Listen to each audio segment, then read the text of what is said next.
El día de hoy vamos a platicar un momentito acerca de la Semana Santa. Primero vamos a ver una visión general de la Semana Santa y luego vamos a pasar día con día para ver qué es lo que se celebra durante la llamada Semana Mayor.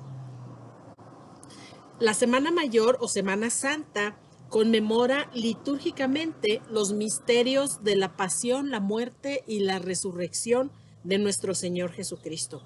Sabemos que la Semana Santa comienza con la celebración del Domingo de Ramos, luego viene el lunes, martes y miércoles de Semana Santa, que en sí no tienen una significación muy grande, pero como quiera, los evangelios de estos 3 días celebran ciertos momentos durante esa última semana de la vida de Cristo que también son relevantes acerca de su pasión, de su sufrimiento. Después continúa con el triduo pascual, que es el Jueves Santo, Viernes Santo y Sábado de Gloria, y culmina con la celebración de la resurrección del Señor, el Domingo de Resurrección, el Domingo de Pascua. En la celebración del Domingo de Ramos, en la Nueva Alianza, se elevan ramos y se cantan hosanas para significar que el Mesías, tan esperado del pueblo de Israel, ya está en medio de nosotros.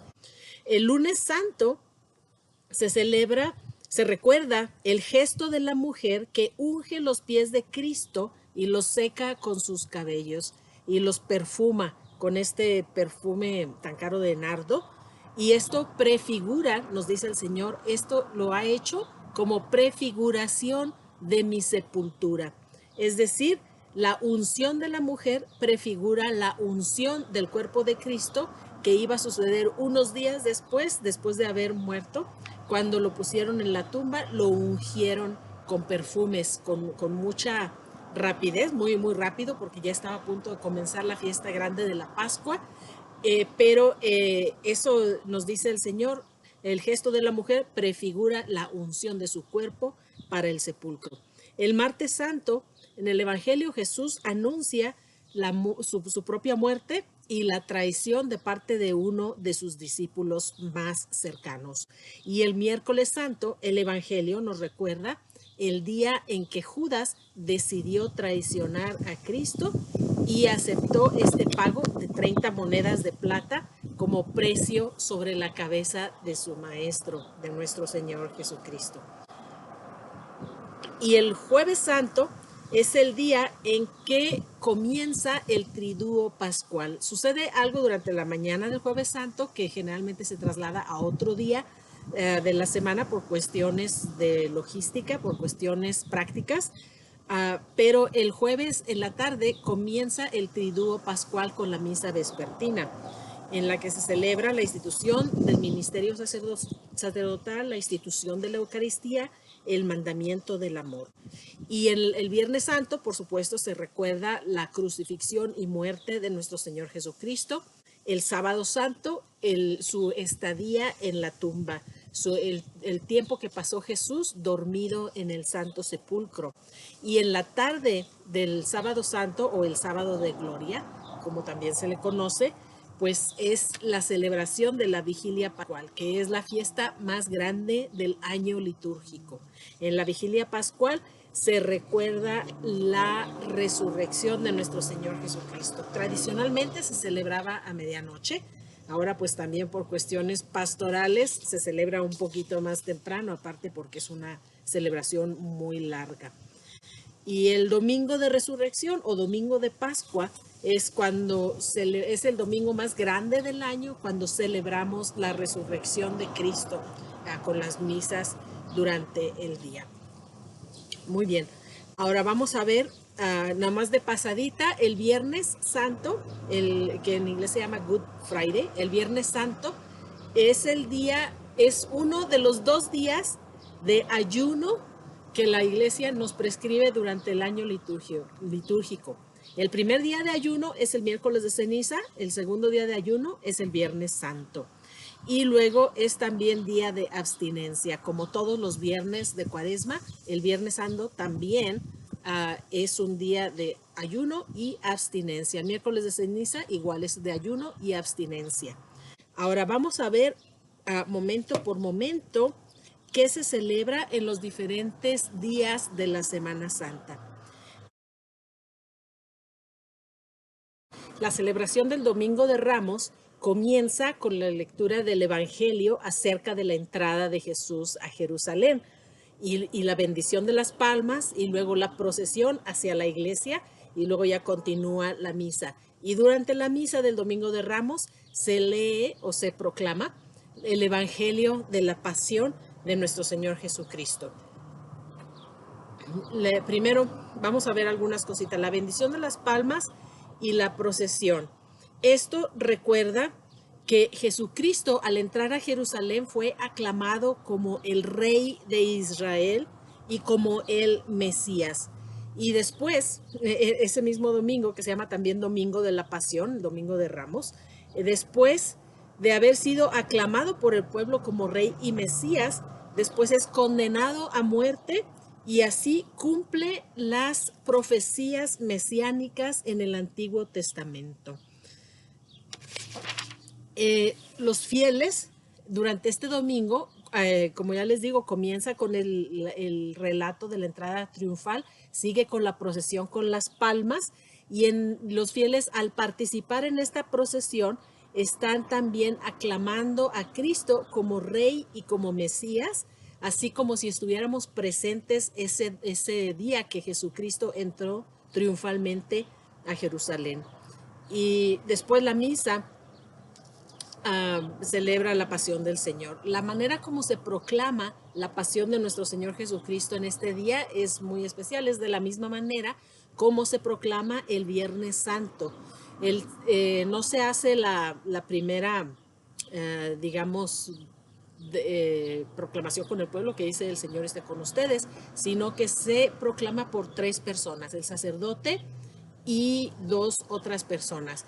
El sacerdote hace las veces de Cristo, él dice todas las partes que son las palabras de nuestro Señor, y luego hay una persona que la hace de narrador y otra persona que la hace de la tercera persona, por ejemplo, cuando habla el apóstol San Pedro, cuando habla alguna persona, Pilato, o cualquier otra persona que sea singular. Y luego hay partes en las que el pueblo participa, porque son las partes de lo que dice el pueblo. Por ejemplo, cuando gritan crucifícalo, crucifícalo, es esa parte donde nosotros también participamos en la proclamación de este evangelio y nos insertamos en el relato de la pasión de nuestro Señor Jesucristo. Ahora, hay varios puntos acerca del Domingo de Ramos que sería bueno mencionar. Primero, no se trata simplemente de ir a la iglesia para recibir palmitas así gratis, ¿verdad? De lo que se trata es de participar en la procesión como si estuviéramos presentes ese día que Jesucristo entró a Jerusalén. En otras palabras, que nosotros también lo aclamemos como Rey y como Mesías. Los ramos no son amuletos, sino son más bien sacramentales. Son bendecidos, el Padre los bendice con agua bendita, y son sacramentales, cositas que nos recuerdan nuestra fe, que nos pueden ayudar para nuestra fe, pero no son mágicos, no son terapéuticos, no son amuletos. Y se puede tener en los hogares, ¿verdad? Se puede tener en la casa como recuerdo de las celebraciones de Semana Santa. También las cosas benditas, como los ramos o rosarios ya viejitos que ustedes no saben qué hacer con ellos, o estampitas ya viejitas, estas cosas no se tiran simplemente en la basura. Se tienen que enterrar o también se pueden quemar. Es la manera como nosotros nos podemos deshacer de algunas cositas sagradas que ya no queremos tener con nosotros, así se queman. También de estos ramos de la Semana Santa, se queman para la siguiente Semana Santa, usar las cenizas en el miércoles de cenizas. De ahí vienen las cenizas que nos ponen en la frente el miércoles de ceniza, de los ramos del año anterior, que se queman para preparar las cenizas. Otra cosa, cuando Jesucristo escogió un burrito como medio de transporte para entrar a Jerusalén, estaba cumpliendo 2 escrituras. Primero, estaba asumiendo la identidad como rey de Israel y también como rey de paz. Esta entrada de Jesús como burrito, en un burrito, perdón, esta entrada de Jesús en un burrito está dando la señal de que Jesucristo es un rey de paz. Cuando los reyes antiguos venían a caballo, venían en son de guerra, pero Jesús entra en un burrito, es un signo de paz. Ahora el pueblo, al darle la bienvenida a Jesucristo, proclama el Salmo 118 que dice, Hosana, bendito el que viene en el nombre del Señor. Y lo aclaman el Hijo de David. Esta era una tradición en el pueblo judío que estaban esperando que en la dinastía de David iba a volver a surgir dentro del pueblo de Israel, porque Dios le había hecho una promesa a David, que uno de sus hijos siempre iba a estar sentado sobre su trono. Y esta profecía se cumple con Jesucristo porque Jesucristo es el Rey eterno del nuevo pueblo de Dios, de Israel. En Jesucristo, Dios cumple su promesa a David de poner a uno de sus descendientes como rey por toda la eternidad sobre el trono de David. Ahora, la palabra Hosana, que nosotros no la traducimos, es una palabra que viene del hebreo, y esta palabra está cargada de significado. La usamos en la liturgia así como está en hebreo, Hosana. ¿Y qué significa? Hosana es un canto de alabanza y es también la proclamación profética del restablecimiento de la dinastía de David, como ya lo habíamos visto. Y es el cumplimiento de las promesas de Dios a su pueblo elegido. Todo esto significa la palabra Hosana. Cuando nosotros, las personas que aclamaron a Cristo cuando entró a Jerusalén eran las personas que habían bajado con él desde Galilea, los que habían hecho la peregrinación junto con él. Ellos llegaron a Jerusalén, entraron a Jerusalén y ellos hicieron todo este alboroto, dándole la bienvenida como el rey mesiánico. Y esta es una cosa que es bueno notar, que a veces pensamos que fueron las mismas personas las que le dieron la bienvenida, que las mismas personas que le dijeron crucifícalo el Viernes Santo. Pero en realidad quizás fueron diferentes personas. Quizás las personas que gritaron el Viernes Santo no eran las mismas que lo recibieron el domingo de Ramos o el día en que él entró a Jerusalén. Es una distinción. A lo mejor no sabemos, quizás sí, quizás no. Nosotros lo identificamos como las mismas personas, pues porque sabemos cómo somos nosotros, de que un día estamos muy amantes de Dios y otro día estamos así como un poquito pues infieles a Dios. Un día que queremos mucho a Dios y otro día somos unos pues ingratos con Dios. Entonces, porque como conocemos nuestra naturaleza pues dividida dentro de nuestro corazón, entonces nos imaginamos que son las mismas personas y es una interpretación pues válida, ¿verdad? Porque esa es parte de nuestra experiencia también humana. Ahora, el relato de la pasión, como ya dije, es especialmente solemne y solamente se hace de esta manera en estos 2 días, el Domingo de Ramos y el Viernes de la Pasión o el Viernes Santo, que se hace por medio de 3 personas, que se hace como una representación casi, pues digamos, dramática del relato de la Pasión. Durante el relato de la Pasión no se llevan ni luces ni incienso, no se hace al principio el saludo del pueblo, como ya les había dicho, y tampoco se signa el libro, simplemente se comienza, ¿verdad?, el relato de la Pasión. Los diáconos sí le piden la bendición al sacerdote, pero fuera de eso, todo sigue pues normal, ¿verdad?, como digamos.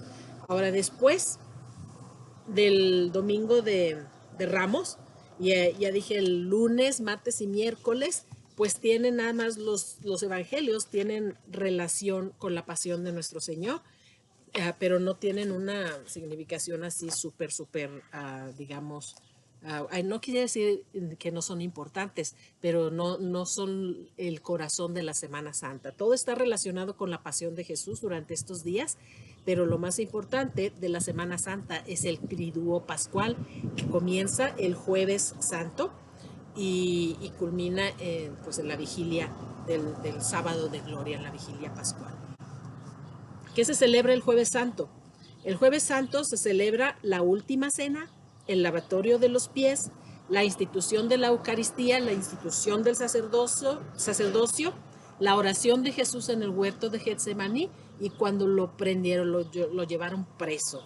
¿Verdad? La institución de la Eucaristía en la última cena es cuando el Señor dice, y de hecho eso es lo que se celebra ese Jueves Santo y se recuerda a través de todas las lecturas, todo está centrado acerca de la Eucaristía, pero junto con la Eucaristía vienen varios momentos importantes durante esta liturgia. Lo más central es la institución de la Eucaristía, cuando el Señor dice: tomen y coman, este es mi cuerpo que será entregado por ustedes. Tomen y beban, este es el cáliz de mi sangre, sangre de la nueva alianza que será derramada por ustedes y por muchos para el perdón de los pecados. Ese es lo central de este día, la institución de la Sagrada Eucaristía, el regalo que nuestro Señor nos dio la noche, unas cuantas horas antes de ser entregado a su pasión. Ese día también, obviamente, celebramos la institución del sacerdocio. Si no hubiera sacerdotes, no habría Eucaristía. Después de haber hecho la institución de la Eucaristía, el Señor dice las palabras: hagan esto en memoria mía.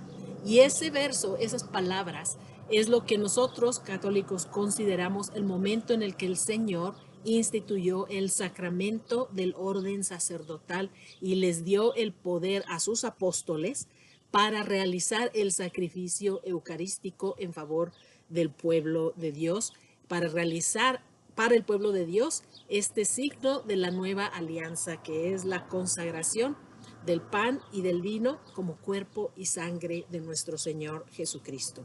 Otro momento importante de esta celebración es el lavatorio de los pies.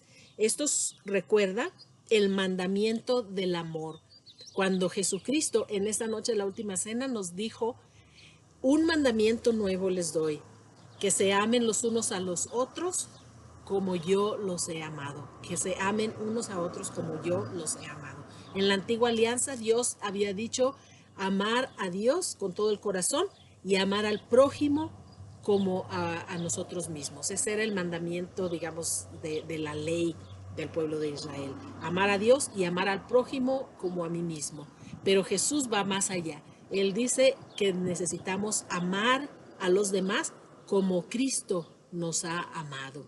Es decir, Jesús es nuestro maestro del amor y Él nos ha dado el ejemplo y nos ha enseñado cómo es el verdadero amor. El verdadero amor no es una cuestión nomás de sentimientos, el verdadero amor es una cuestión de entrega de sí mismo, entrega en servicio y también entrega hasta el punto de sacrificar la propia vida por aquellos a quienes amamos, así como nuestro Señor sacrificó su vida por nosotros. Entonces, el lavatorio de los pies recuerda el mandamiento del amor que nos manda amarnos a unos a otros, particularmente por medio de un servicio humilde a los demás. El Jueves Santo, otra cosa que hay que mencionar, es que ese día tradicionalmente en la mañana se celebra una Eucaristía que se llama la misa crismal. Ahora esta misa generalmente en la mayoría de las diócesis del mundo se transfiere a otro día, simplemente por cuestiones prácticas y para ayudar a los sacerdotes a participar en esta misa crismal y después durante la Semana Santa enfocarse en las celebraciones en sus parroquias. La misa crismal tradicionalmente sucedía en la mañana del Jueves Santo, era la misa en la que participaba el obispo con todo su presbiterio, es decir, todos los sacerdotes de su diócesis. En esa misa, por medio de esta celebración del obispo con todos sus sacerdotes, se celebra la comunión en el ministerio sacerdotal de todas las personas que han sido consagradas como sacerdotes para el servicio del pueblo de Dios. En esa misa también se consagra el Santo Crisma y se bendicen los óleos de los catecúmenos y los óleos de los enfermos, el aceite que se usa para los sacramentos, el Santo Crisma en el bautismo, en la ordenación sacerdotal, el óleo de los catecúmenos, que también se utiliza para el bautismo, y el óleo de los enfermos, que se utiliza para la unción de los enfermos, que es otro sacramento que nuestro Señor instituyó. Y durante esta misa, los sacerdotes renuevan sus votos o sus promesas, a su consagración, las promesas que hicieron el día de su ordenación. Es una celebración de su sacerdocio. La cuaresma, eso sucede durante la mañana, pero como les digo, la mayoría de las diócesis y arquidiócesis la transfieren a otro día. A veces el martes de la Semana Santa, a veces el jueves de la semana anterior o el jueves anterior al Domingo de Ramos, pero esto es por cuestiones prácticas, especialmente en diócesis donde los sacerdotes viven en lugares retirados de la sede donde está el obispo. Ahora, ahora volvamos a la celebración de la misa vespertina, que allí es donde se celebra, como ya les había dicho, la institución de la Eucaristía y la institución del sacerdocio. Comienza con el sagrario vacío, con las puertas abiertas y el sagrario vacío.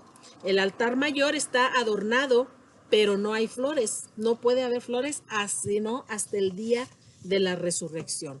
El color de esta celebración es blanco, porque ya la cuaresma termina. El comienzo del triduo pascual con la misa vespertina no es parte de la cuaresma. La cuaresma ya terminó. El sacerdote usa vestiduras blancas, también porque es una situación muy solemne, es el Jueves Santo. Los cantos se enfocan a la institución de la Eucaristía. La misa comienza como de costumbre con la procesión. Se canta, es la primera vez que se canta el Gloria de nuevo. La última vez fue el domingo anterior al que comenzara la cuaresma. El domingo anterior al miércoles de ceniza se cantó el Gloria. Y ya después ya no se canta, sino hasta este día. El día de la institución de la Eucaristía se canta el Gloria y se tocan las campanas durante el Gloria. Y después de que termina el Gloria, ya no se vuelven a tocar las campanas, ni siquiera para la consagración en esa misma misa, sino que se vuelven a tocar hasta la vigilia pascual, el sábado de Gloria, otra vez durante el Gloria, en la vigilia pascual. Ahora, las lecturas de ese día. La primera lectura es la lectura del Éxodo. En esa lectura se nos dan las prescripciones para la cena pascual. ¿Por qué? Porque la Eucaristía es el cumplimiento en la nueva alianza de lo que fue prefigurado en la antigua alianza con la cena pascual. La cena pascual era la que celebraba el éxodo, la salida del pueblo de Israel de Egipto y la noche en que el Señor les pidió que sacrificaran un cordero, que pusieran sangre en las puertas, y así el ángel de la muerte iba a pasar por ese pueblo, y al ver la sangre del cordero en las puertas, en los dinteles y en la parte superior de las puertas, entonces el ángel de la muerte no iba a llegar a esa casa. Iba a llegar a matar, ¿verdad?, a los primogénitos de toda esa región, excepto de las casas donde estuviera la sangre del cordero. Y también en esa prescripción se dice cómo debe ser el cordero. Debe ser macho de 1 año, debe ser impecable, un cordero perfecto, sin mancha, bonito, perfecto, sin defecto alguno. Y estas características del Cordero Pascual nos recuerdan las características de Jesucristo como el Cordero de Dios que quita el pecado del mundo. Él era perfecto, era pues varón, era un hombre, y él era pues joven en la plenitud de su fuerza como un hombre, y fue sacrificado, y su sangre es la que nos gana para nosotros la redención, nos salva de la muerte. Entonces todos estos son paralelos de la cena pascual con la Pascua de Cristo. Cristo, el Cordero de Dios, que quita el pecado del mundo. Y otra cosa, en la cena pascual, el Cordero no solamente se sacrificaba y se usaba su sangre, sino que la familia tenía que comérselo. Así igual en la Eucaristía, el Señor no solamente se sacrificó y derramó su sangre por nosotros, pero también nos pidió en la noche, antes de comenzar su pasión, en la noche en que fue entregado, nos pidió recordar su pasión, pero también coman, tomen y coman. Nos pidió que comiéramos su carne y bebiéramos su sangre allí en la noche de su pasión, unas cuantas horas antes de ser entregado. Y esos son los paralelos con la primera lectura, las prescripciones sobre la cena pascual, que nos dan las prescripciones sobre la Eucaristía, la prefigura de la Eucaristía. También la segunda lectura es de la carta del apóstol San Pablo, donde San Pablo nos dice, yo les di a ustedes lo que yo mismo recibí, y luego nos describe que Jesucristo, antes de ser entregado, tomó pan y nos describe una vez más la institución de la Sagrada Eucaristía, esto pues de acuerdo a San Pablo en la primera carta a los Corintios. Luego, en el Evangelio es acerca del lavatorio de los pies y del mandamiento del amor. Ámense unos a otros como yo los he amado. Después del Evangelio viene la homilía, y después de la homilía viene el gesto del lavatorio de los pies. En el lavatorio de los pies se escogen a 12, generalmente eran 12 varones, ahora últimamente en nuestros tiempos también incluyen mujeres, pero originalmente eran varones para recordar a los 12 apóstoles. Ahora se ve más como un gesto de servicio, y que pues obviamente incluye también a las mujeres, de servirnos unos a otros y amarnos unos a otros como Jesús nos ha amado, que Él se humilló para hasta lavarnos los pies. Y así el Señor nos pide que nosotros hagamos lo mismo.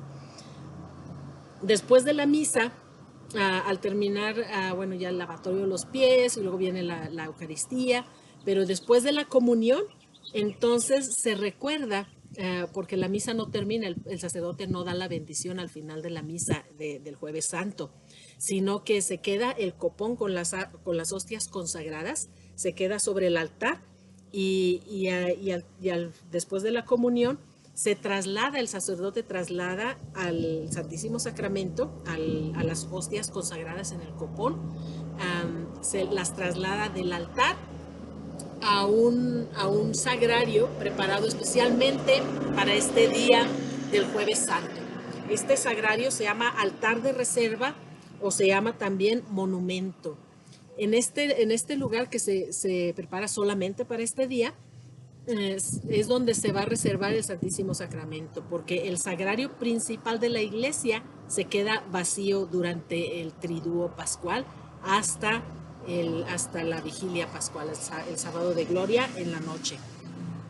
Entonces se traslada el Santísimo Sacramento en procesión con cantos eucarísticos, y cuando llega el sacerdote a este altar de reserva, lo pone en el sagrario, cierra la puerta, lo adora, le echa su incienso, y es un acto de adoración a Jesucristo. Este gesto nos recuerda que esa noche Jesucristo no terminó la celebración de la Pascua. Si nos damos cuenta en el Evangelio de San Juan, Él celebra la Pascua durante Él instituye la Eucaristía durante la celebración de la Pascua, pero suprime la última copa. Si nosotros sabemos, la celebración de la Pascua incluía 4 momentos en que se tomaba la copa o el vino, se tomaba vino, y la última copa Él no la toma. Y Él dice, yo les aseguro, no voy a probar del fruto de la vid hasta que lo tome nuevo en el reino de Dios. Y sale sin terminar la Pascua. Se va al jardín, al huerto de los olivos, y tiene su agonía, y ahí es donde llegan a prenderlo las personas que lo arrestaron en esa noche. Y ese es el momento que recordamos al final de la misa. pasa la procesión al altar de reserva, el sacerdote hace la adoración y luego en muchos lugares se acostumbra de tener una hora santa en ese momento, como recordatorio de ese momento en el Huerto de los Olivos en que Jesús le pidió a sus apóstoles que se quedaran a orar una hora con él, que se quedaran con él, que lo ayudaran en esa noche en que él estaba sufriendo por la pasión que iba a sufrir al día siguiente. Y es las palabras de Cristo. ¿Pueden ustedes orar una hora conmigo? Oren y velen para que no caigan en tentación. Es ese momento que se recuerda en la adoración al Santísimo durante la noche del Jueves Santo. También hay algunas tradiciones relacionadas con el Jueves Santo. Hay una tradición que se llama las 7 visitas. Esta es una cuestión de piedad popular. Esto no es parte de la liturgia, pero en algunos lugares se acostumbra que esa noche se van a visitar 7 diferentes iglesias, y esto es también como para recordar los diferentes lugares donde Jesucristo estuvo durante esa noche en que fue apresado, que lo llevaron ante el Sanedrín, que lo llevaron a la casa del sumo sacerdote, que lo llevaron a Pilato, que lo llevaron a Herodes, y así de ahí viene nuestro dicho que dicen, ahí no me traen como de Herodes a Pilato, ¿verdad? Así traían a Jesús esa noche, ¿verdad? Lo llevaron para acá, para allá, para acá, para allá, y eso se recuerda la gente por medio de la piedad popular, al ir a visitar 7 diferentes iglesias en esa noche del Jueves Santo. Pero eso, como les digo, no es parte de la liturgia, es simplemente parte de la piedad popular. Ahora vamos a hablar acerca del Viernes Santo. El Viernes Santo nos recuerda la pasión, la crucifixión y la muerte de Jesús. El Viernes Santo es el único día del año en que no se celebra la Sagrada Eucaristía. No hay misa, no hay misa.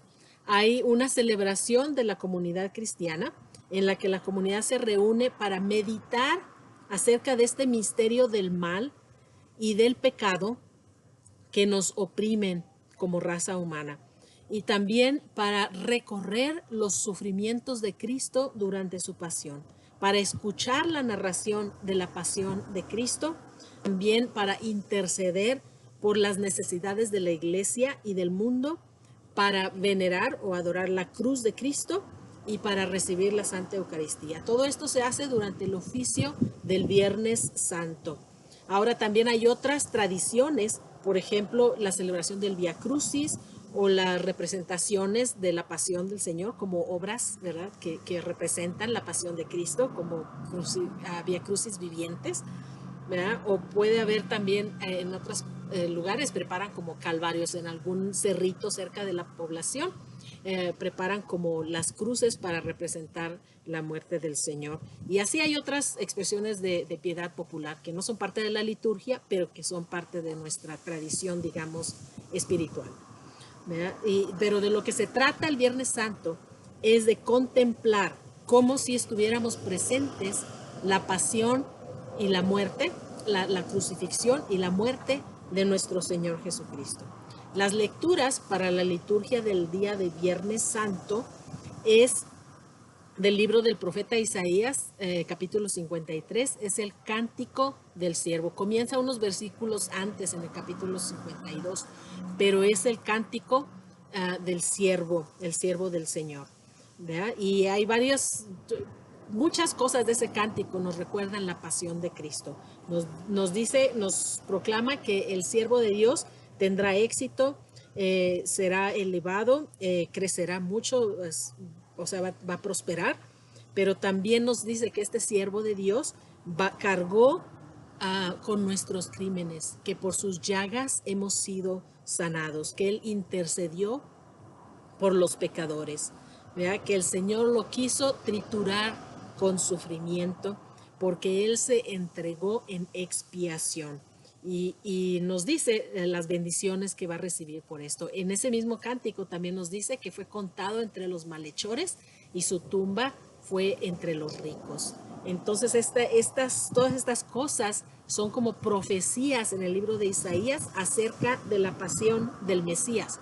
Y Jesucristo cumplió todas estas profecías ese día en que murió en el Calvario. El salmo para esa celebración es el Salmo 30, que dice: en tus manos, Señor, encomiendo mi espíritu. Todo está enfocado en la muerte del Señor.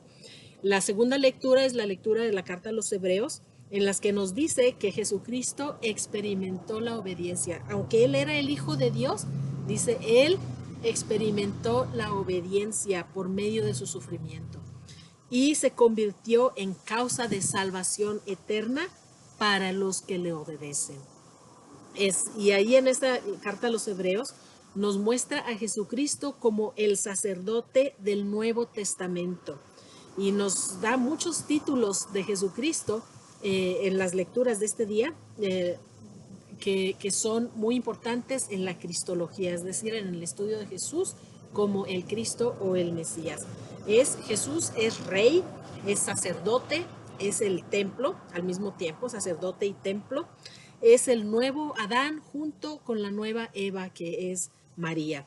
Es el hijo de María, es el esposo de la iglesia, es el que da el espíritu. Nos dice el Evangelio de San Juan que que Jesús entregó el espíritu. Él no dice, San Juan no dice que murió, dice entregó el espíritu al momento pues de morir. ¿Verdad? Es el Cordero Inmaculado e inmolado al que no se le rompen los huesos. Es el exaltado en la cruz que lo atrae todo hacia sí. ¿Verdad? Él es Jesucristo, el centro de la historia y el centro de la creación. En el Evangelio, como ya les dije, se proclama solemnemente el Evangelio según San Juan. Aquí ya brevemente lo que se ve en el Evangelio pues es todo el relato de la pasión, pero lo podemos distinguir que hay 4 momentos. ¿Ya? El momento de Getsemaní, que es la agonía y la oración de Cristo. El momento ante Anás, cuando fue condenado, ante Pilato, cuando los judíos pues lo llevaron para que Pilato lo pudiera ejecutar. Los judíos no podían matar a nadie en ese tiempo, los romanos les habían quitado el derecho de ejecutar a las personas, aunque la ley de Moisés daba circunstancias en las que el castigo era la pena de muerte. Los romanos les quitaron ese derecho a los judíos y ellos no podían poner a nadie, imponer a nadie esta pena de muerte. Entonces tenían que usar a los romanos para matar a Cristo, que era lo que querían. Entonces el momento ante Pilato y luego el momento en el Calvario, cuando nuestro Señor fue crucificado y cuando murió en el Calvario. Todo esto se celebra durante el Viernes Santo. Ahora, los sacramentos no se celebran en el viernes, no se celebran desde que termina la misa vespertina del Jueves Santo hasta la misa de la Vigilia Pascual el sábado de Gloria. Entonces son casi 2 días completos, ¿no? Pues de hecho 48 horas, digamos, en que no hay sacramentos en la iglesia. El Viernes Santo hay comunión durante la celebración, pero no es misa. También está la veneración de la cruz. Cuando eso es otro momento del servicio de Semana Santa, del Viernes Santo, y cuando nosotros veneramos la cruz, no estamos, como dicen los protestantes, los evangélicos, los cristianos evangélicos, dicen que cómo nosotros vamos a venerar la cruz. Es como si alguien hubiera matado a nuestro papá y nosotros estábamos ahí dándole besos a la pistola con la que lo mataron. Bueno, no se trata de eso. Claro que si lo vemos de esa manera, pues claro que está mal, ¿verdad? Pero no se trata de eso. Cuando nosotros veneramos la cruz el Viernes Santo, lo que estamos venerando es a Cristo y el amor tan grande que Él tuvo para abrazar la cruz, para aceptar su propio sacrificio. Estamos más bien venerando el amor de Cristo tan grande que derramó su sangre por nosotros en la cruz y que la cruz se convirtió ese día por la sangre de Jesús y por el sacrificio de Cristo. La cruz se convirtió ya no tanto en un signo de vergüenza, sino en un signo de amor, el amor de Dios para con nosotros, la locura del amor de Dios, que se entregó hasta la muerte y una muerte de cruz. Eso es lo que veneramos al venerar la cruz el Viernes Santo. Muy bien. Ahora vamos a hablar un poquito del Sábado Santo. El Sábado Santo es un día en que la iglesia permanece junto al sepulcro de Cristo y meditamos sobre su pasión y sobre su muerte. También recordamos en este día su descenso a los infiernos y esperamos en oración y ayuno por su resurrección. Este día de Sábado Santo es un día de silencio en la que simplemente estamos contemplando a Cristo dormido en el Santo Sepulcro y está como anticipando ya la gran fiesta de la resurrección. Entonces es un día bonito, bien bonito. Es día de ausencia porque el esposo nos ha sido arrebatado, está muerto, está descansando, y al mismo tiempo es un día de expectativa. También otra cosa del Sábado Santo es que vemos cómo en la creación original hubo 6 días de creación y el séptimo día nos dice que Dios descansó de todas sus labores. Y así durante la Semana Santa Jesucristo está realizando la nueva creación. Nos dice San Pablo que el que está en Cristo es una nueva creación. Todo lo viejo ha pasado, ahora todo es nuevo.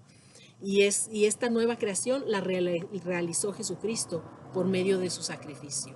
Y nos dice, y Jesucristo, al realizar esta nueva creación, el séptimo día descansó, que es el sábado.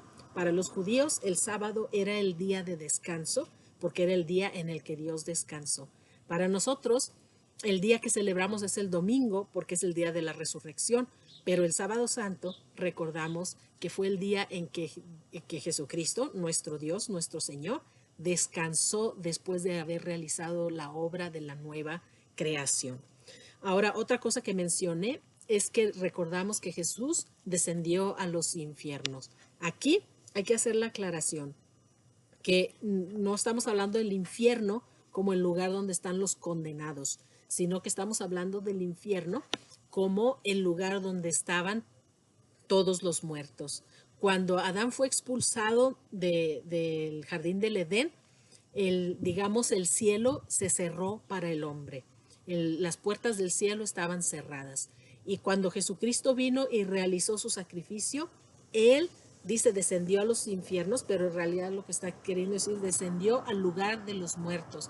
Nos podemos imaginar que era un lugar donde todos los que habían muerto antes de la venida de Cristo estaban esperando por la venida de Cristo, porque Jesucristo iba a abrir nuevamente las puertas del cielo para el hombre. Y así, por eso decimos que Jesucristo es el primogénito de entre los muertos. Fue el primero que entró al cielo después de que las puertas se habían cerrado para el hombre. Y entró al cielo en su cuerpo humano, como ser humano. Y con él se llevó a todos los justos del Antiguo Testamento. Entonces es lo que se refiere que descendió a los infiernos. Y que ahí en ese lugar de los muertos, digamos, él predicó la buena nueva, llegó a traer la buena noticia que la redención ya por fin había sucedido y que ya se habían abierto nuevamente las puertas del cielo para el ser humano. Muy bien, el Sábado Santo es el corazón del triduo pascual. Vemos como el jueves pues, se celebra la promesa de la redención, cuando Jesús dice, mi cuerpo será entregado, mi sangre será derramada por ustedes. El viernes Jesús cumple su promesa, entrega su cuerpo, derrama su sangre. El Sábado Santo, en la tarde, en la noche, con la vigilia pascual, es la culminación del misterio de Cristo, que no solamente murió, pero que resucitó. Y eso lo vamos a ver más detenidamente en la siguiente parte de esta explicación sobre la Semana Santa. Aquí nos quedamos por el momento y ya en la próxima vamos a ver la vigilia pascual y el domingo de resurrección y la importancia de la resurrección en la fe cristiana. Muchas gracias y que Dios los bendiga. Hasta luego.